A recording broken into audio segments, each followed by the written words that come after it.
Example 1. We're going to solve using elimination the system of negative 5x plus 6y equals negative 16 and 5x plus 6y equals 4.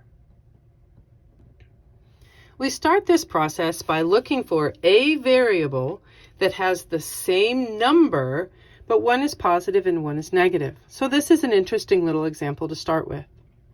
Our y's both have 6's, but they're both positive, so that's not going to work for what we need.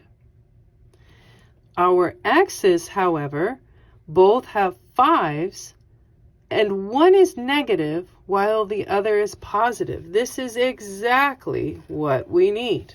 Okay, so our step 2 is our step 3. Now that we have found this, our step 3 is to add straight down.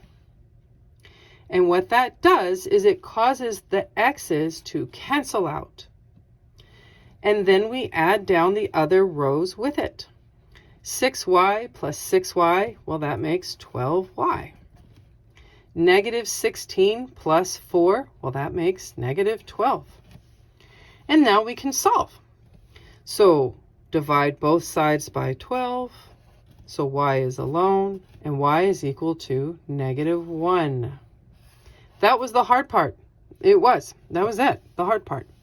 So let's finish this off. Step 4, we are going to substitute our y value back into one of our original equations.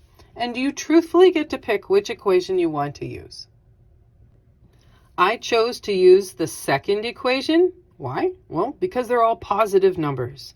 And truthfully, most people like working with equations with positive numbers. And that's fine. But either when you chose the top equation or the bottom equation, when you substitute in your negative 1, you should get the exact same answer. So let's go solve for x and see what we get. So 5x plus 6 times negative 1 equaling 4. That gives us 5x minus 6 equals 4, where we add 6 on both sides of the river, and 5x equals 10. Divide by 5, and we find out that x equals an exciting 2. All right, everything that we need to do is done.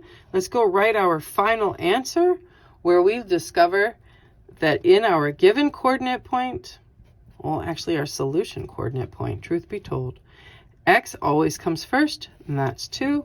Y is second, and that's negative 1. Our final answer is the coordinate point of 2, negative 1. And there you go.